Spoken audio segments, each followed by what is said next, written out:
स्वागत है आपका एक नई वीडियो में। और आज की वीडियो में हम बात करने वाले हैं एफएल्स के ऊपर। तो पिछले 3 पार्ट में आपने पाइथन के बारे में काफ़ी कुछ बेसिक सीख लिया है।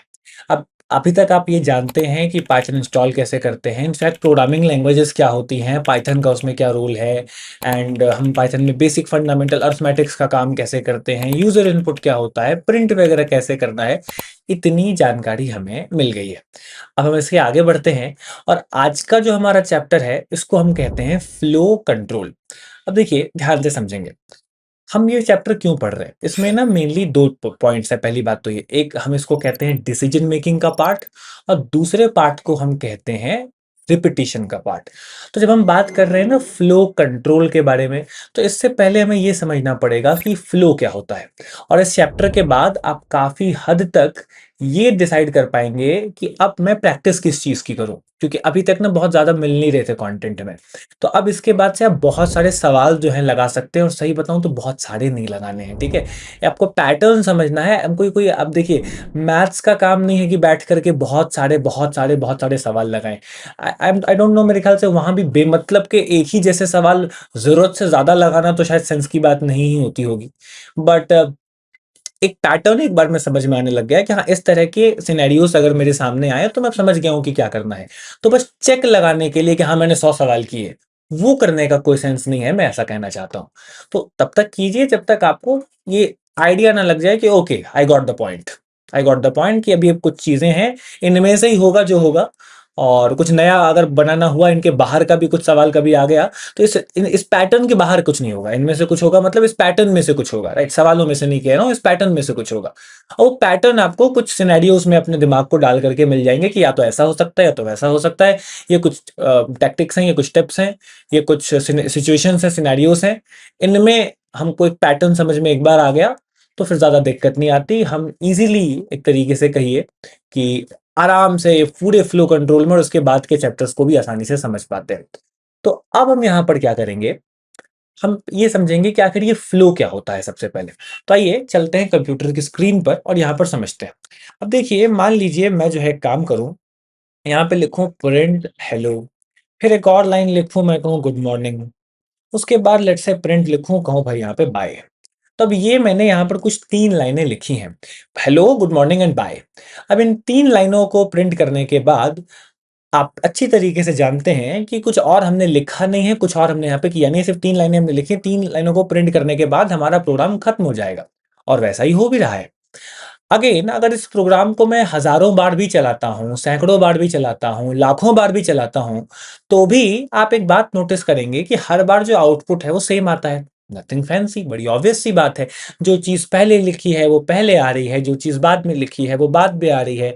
इनफैक्ट कोई चीज़ अपने आप रिपीट भी नहीं हो रही। ऐसा नहीं हो रहा कि गुड मॉर्निंग 5-6 बार अपने आप ही आ जाए। ऐसा भी नहीं हो रहा कि जो बाय वगैरह है वो स्किप हो जाए, या जो कोई लाइन है, वो जो चीज़ है वो अपने आप ही रिपीट होने लग जाए, जैसा मैंने कहा। और ना ऐसा हो रहा है कि भाई कोई चीज़ स्किप हो गई हो कि भाई मेरा चलने का मन नहीं कर रहा, मैं नहीं चलूँगा, ऐसा नहीं होता। तो this is called flow of programming, जिसका मतलब होता है कि प्रोग्राम में कुछ 3 लाइनें लिखी हैं, और उन 3 लाइनों में जो फ्लो है, जो ऑर्डर है, जैसा लिखा गया था वैसा ही आउटपुट में दिखेगा। अगर आपने किसी चीज को पहले लिखा है और दूसरी चीज को उसके बाद, तो वही आउटपुट में भी होगा, चाहे आप 1000 बार भी प्रोग्राम को चला लो। पाइथन अपनी मर्जी से उसे बदल नहीं देगा, ना पाइथन अपनी मर्जी से उसे रिपीट कर देगा, ना अपनी मर्जी से पाइथन उसका कोई ऑर्डर वगैरह चेंज करेगा, ना स्किप करेगा, राइट। तो गुड मॉर्निंग हेलो के बाद ही आएगा, बाय अपने आप 5 बार नहीं आएगा, हेलो लिखा है तो आएगा ही आएगा, स्किप नहीं हो सकता है वो। तो ये बड़ी बेसिक सी बात है, इसमें कुछ बहुत ज्यादा खतरनाक नहीं है समझने में। अब बात यहाँ पर ये है कि अक्सर ऐसा होगा कि आप चाहेंगे कि स्क्रीन पर जो चीज मैंने लिखी है वो ना चले। कैसी अजीब सी बातें कर रहे हैं यार सर आप। अगर मैंने कुछ लिखा है तो उसे चलना ही चाहिए, फिर मैंने लिखा ही क्यों है। मैं आपको एक एग्जांपल से समझाता हूँ। मान लीजिए कि मेरे पास यहाँ पर एज इज इक्वल टू 45 है, किसी इंसान की एज है, हम उस इंसान के बारे में नहीं जानते, उसकी एज हमें यहाँ दी हुई है डन। और हमें ज्यादा कुछ खतरनाक नहीं करना, हम एक बड़ा सिंपल सी ऐप यहाँ पर बना रहे हैं कि भाई जो एज हमने यहाँ पर लिखी है, इस एज के बेसिस पर हमें बताना है कि वो ड्राइव कर सकता है कि नहीं। देखिए, आप भी जानते हैं, मैं भी जानता हूं, और सब ये बात जानते हैं कि सिर्फ एज होने से ड्राइव आप कर सकते हैं ऐसा नहीं होता, राइट। आपके पास एक वैलिड ड्राइविंग लाइसेंस होना चाहिए और भी बहुत सारी तरह की फॉर्मेलिटीज होती हैं, वो होनी चाहिए। बट उन फॉर्मेलिटीज के अलावा फिलहाल अगर हम इस प्रोग्राम को सिंपल रखें तो एज एक बड़ा फैक्टर होता है ना। तो हम यहाँ पर सिर्फ अभी एज को ले रहे हैं क्योंकि एग्जाम्पल को सिंपल रखना है। यहाँ पे हम कोई वोटर आईडी कार्ड या ड्राइविंग लाइसेंस या आधार कार्ड ये हम नहीं लेके आएंगे। ऑल्दो आपको पता है कि बिना ड्राइविंग लाइसेंस के कैसे ये चीज प्रॉपर तरीके से कह सकते हैं कि हमने एक ऐप बनाई जो चेक करके बताती हो। अभी सिंपल रख रहे हैं, डन। तो हमारे पास एज है, नथिंग मोर देन दैट। और उसके बाद हम नीचे आकर के कहते हैं कि प्रिंट यू कैन ड्राइव, और नीचे आके कहते हैं यू कैन नॉट ड्राइव। अब इस बात को बड़े ध्यान से अच्छे से समझने की कोशिश कीजिए। देखिए, मैंने यहाँ पर 2 लाइनें लिखी हैं और मेरे ख्याल से आपको ये अंदाजा लग गया होगा कि स्क्रीन पर लिखी हर एक चीज हमें नहीं चलानी है। अगर आप इस प्रोग्राम को अभी चलाएंगे तो पहली बात तो हमने इस एज नाम के वेरिएबल का कोई इस्तेमाल ही नहीं किया, बना के उसे छोड़ दिया है, डिक्लेयर करके इनिशियलाइज करके छोड़ दिया है। तो सेकंड पॉइंट इज कि प्रिंट यहाँ पे लिखा है you can drive you can not drive, तो दोनों के दोनों लिखने का ये मतलब नहीं था कि दोनों ही प्रिंट कर दो। ओह, दैट इज इंपॉर्टेंट। ये बात बहुत ध्यान देने वाली है कि हम दोनों में से कोई एक ही चीज देखना चाहते थे। अब ये फैसला कैसे लिया जाएगा कि दोनों में से क्या आए? तो इसीलिए तो हमें पहले यहां को चेक करना चाहिए था। एज अगर मिनिमम कम से कम 18 है, 18 से बड़ी है, तो यू कैन ड्राइव प्रिंट होना चाहिए।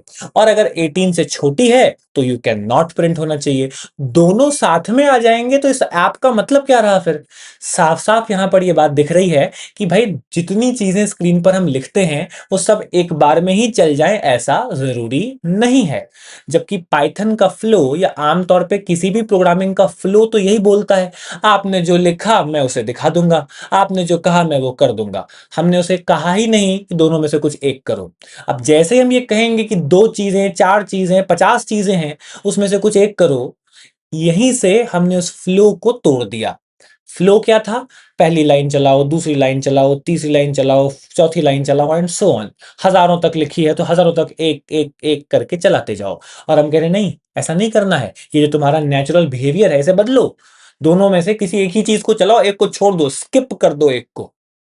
अब स्किप करना उसका नेचुरल बिहेवियर नहीं है, नेचुरल फ्लो नहीं है।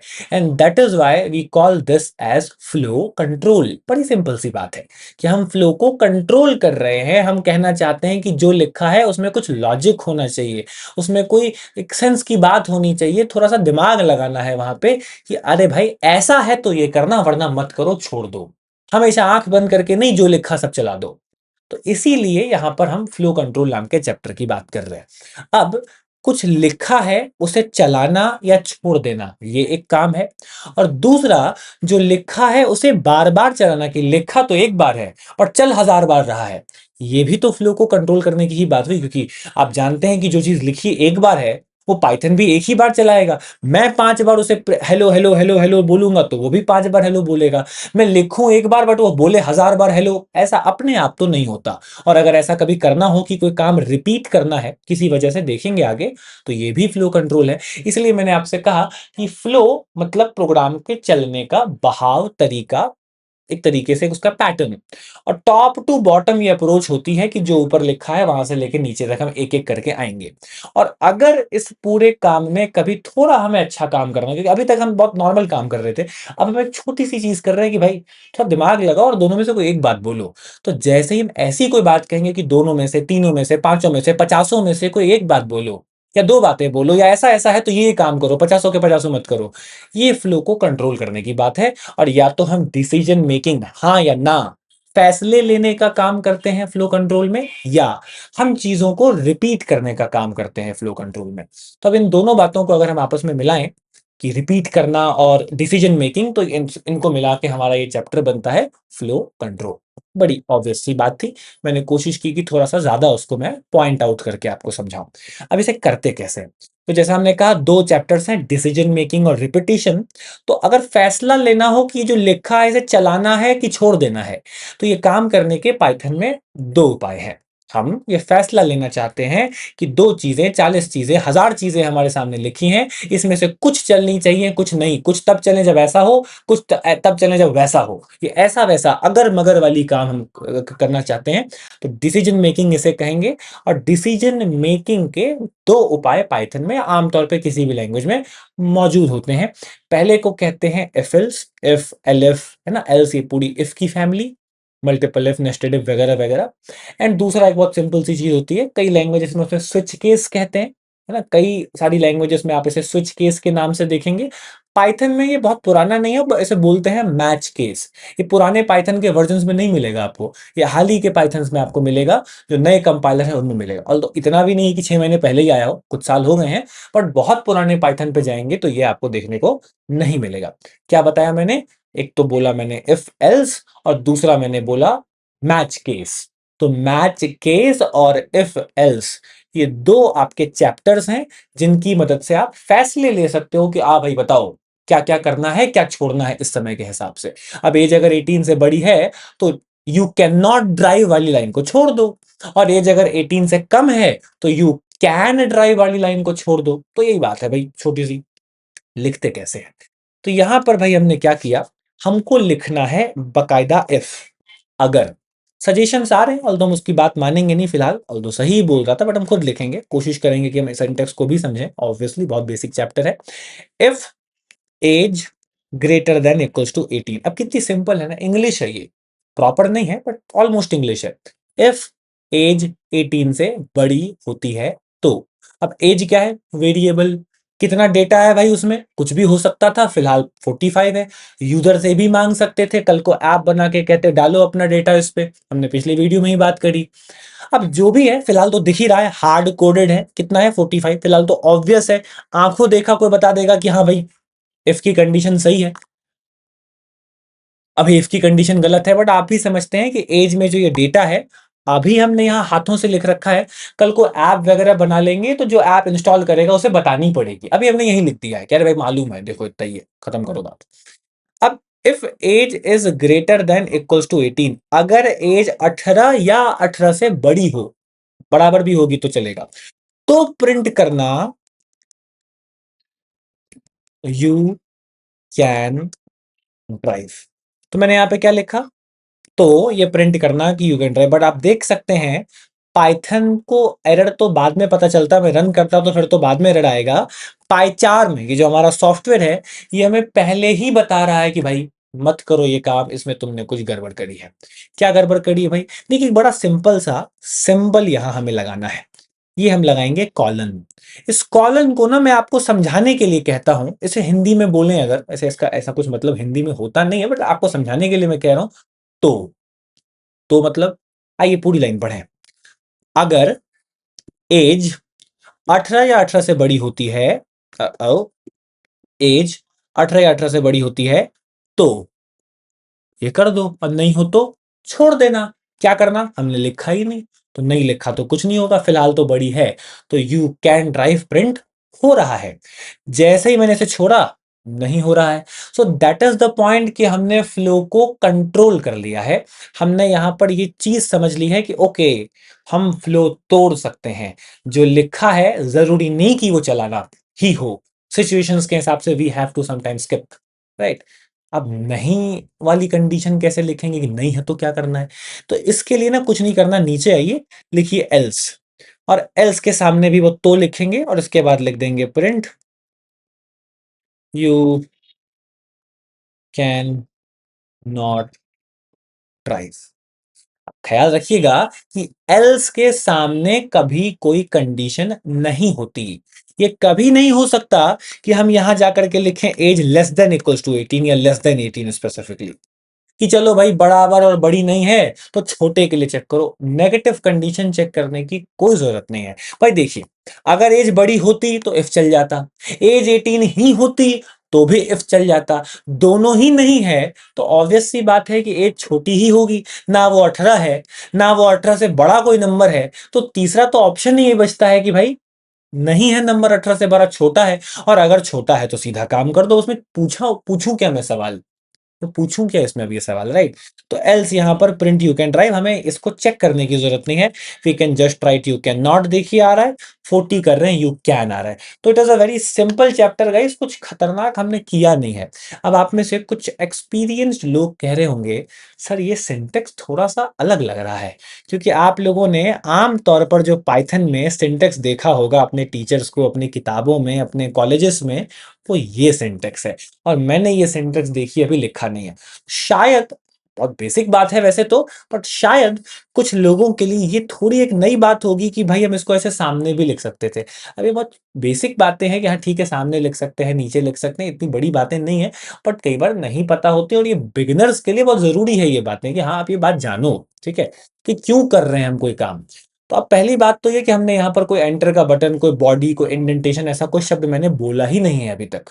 मैंने आपको सिर्फ एफएल्स पर बात बताई है, बॉडी वगैरह का तो कॉन्सेप्ट ही मैंने नहीं लिया। क्या बोल रहा हूँ मैं, कुछ कॉन्सेप्ट में अभी आएंगे एफएल्स में, आगे कुछ लोगों ने पढ़े होंगे, तो उनके लिए मैं कह रहा हूँ कि बॉडी, इंडेंटेशन, स्पेस, ये करना पड़ेगा, इस बारे में तो कोई चर्चा ही नहीं की, और देखिए काम फिर भी हो रहा है, और कुछ गलत नहीं है इसमें, चलेगा, बिल्कुल सही है ये। अब एक काम करते हैं, हमने कहा you can drive, you can not drive, इसके साथ साथ 18 से बड़े होने पर और क्या क्या फैसिलिटीज मिलती हैं भाई? यू कैन वोट, ओके, तो अब क्या कैसे करें भाई? यहाँ पे एक और प्रिंट लिखें। अरे सर एक और प्रिंट क्यों लिखना है, इसी प्रिंट में कॉमा लगा के लिख दीजिए। देखिए बात तो आपने गलत नहीं कही है, यू कैन ड्राइव के बगल में ही भाई यहीं पर ड्राइव एंड वोट ऐसे लिख सकता हूं, बात आप गलत नहीं कह रहे हैं। बट यहां पर देखिए हम ड्राइव या वोट की बात नहीं कर रहे, ये समझेंगे, बिगिनर्स में यहीं पर प्रॉब्लम आती है, हम कामों की बात कर रहे हैं। तो यू कैन ड्राइव अपने आप में कोई 100 लाइन का कोड हो सकता था, अभी हम इतना बड़ा काम ही नहीं कर रहे। हम कह सकते थे कि अगर यूजर ने साइन इन कर लिया है, यूजर ने गूगल का अकाउंट बना लिया है, उसने लॉग इन कर लिया है, लॉग इन कहना चाहिए मुझे, तो ही उसे होम का पेज दिखाओ, वरना वेबसाइट खोलते से उसे लॉगिन के पेज पर ले जाके पटक दो, उसको लॉगिन का पेज ही दिखाओ सीधा। तो ये एफएलसी तो है। अब होम का पेज दिखाना पता नहीं, शायद थोड़ा लंबा कोड हो, ऑल्दो नहीं होता है, बट मान लेते हैं थोड़ी देर के लिए कि आगे जाकर के चैप्टर्स काम आएंगे बहुत ज्यादा, और तब एक लाइन का कोड तो नहीं होगा ना। ऐसा बिल्कुल हो सकता है कि कुछ 150 लाइन का कोड हो, हम कहें कि ये तब करना जब इफ की कंडीशन सही हो जाए, और तब ये प्रिंट थोड़ी ना होगा कि मैं कॉमा लगा करके या एंड लगा के बोल दूं। बड़े बड़े काम भी तो होते हैं, और भी तो चीजें इंपॉर्टेंट हो सकती हैं, राइट? अब एग्जाम्पल के तौर पे मैं दूसरा यहाँ पे आपको चीज दिखाता हूँ, a बराबर 5, b बराबर 1। मैंने कहा अगर a बड़ा है 0 से एंड b भी बड़ा है 0 से, दोनों में से कोई भी छोटा नहीं होना चाहिए, तो ये क्या पे एंड का इस्तेमाल किया है, तो प्रिंट कर देना a प्लस बी, और a माइनस बी भी प्रिंट कर देना। अब मैं कॉमा लगा के a माइनस बी चाहूं तो यहां लिख सकता हूं, तो दो चीजें एक साथ हो जाएंगी। बट अगर ये कैलकुलेशंस बड़ी बड़ी बड़ी होती तो एक ही कैलकुलेशन इतने लाइन की कोड होती और दूसरा कैलकुलेशन फिर दूसरी। मतलब इन सिंपल वर्ड्स मुझे एक से ज्यादा प्रिंट लिखना है, मान लीजिए, तो मैं क्या करूं, मैं सब कुछ एक ही प्रिंट में नहीं लिखना चाहता, तो क्या करूं फिर मैं यहाँ पर दो प्रिंट कैसे लिखूं, यहाँ पे कॉमा लगा दूं, क्या करूं, यहाँ पे कॉमा लगा के तो प्रिंट लिखना ये शायद कोई वैलिड सिंटेक्स नहीं होगा। आइए देखते हैं, हम कहते हैं यू कैन वोट, और मैंने रन किया और आप पाएंगे काम हो गया है। ओके लेट्स सी, 4 लिखते हैं। Oh that is something fascinating, आप में से बहुत लोगों ने ये नहीं पढ़ा होगा शायद कि हम कॉमा लगा करके एक ही लाइन में भी कंटिन्यू कर सकते हैं। तो यू कैन नॉट ड्राइव और यहीं पर कॉमा लगा के मैं प्रिंट लिख दूं। अब अगेन मैं फिर से कह रहा हूं कि ये तो काम ही इतना छोटा है कि एक ही प्रिंट से हो जाए, बट यहाँ अलग अलग प्रिंट लिखने से मेरा मतलब है कल को तो बड़े काम होंगे ना, सब कुछ एक लाइन में एक ही चीज में, तो एक ही सेंटेंस में तो नहीं समझ आएगा, कल को ज्यादा चीजें होंगी। यू कैन नॉट वोट यहां पर भाई लिख देते हैं, तो भाई यू कैन नॉट वोट। अब देखिए यू कैन नॉट आ रहा है, 40 पर ये चीज आ रही है सर, लेकिन अगर तीन चार चीजें हो तो यही प्रॉब्लम शुरू हो जाती है कि अगर हमारे पास और ज्यादा बड़ा कोड होता जाए तो फिर ऐसे कॉमा लगा लगा के लिखना सेंस नहीं बनाता।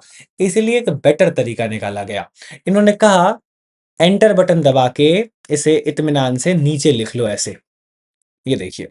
अब ये जो स्पेस है ना पीछे की, यही इंपॉर्टेंट हो जाती है, अभी तक नहीं था ऐसा कुछ झंझट स्पेस का, अब इंपॉर्टेंट हो गया है।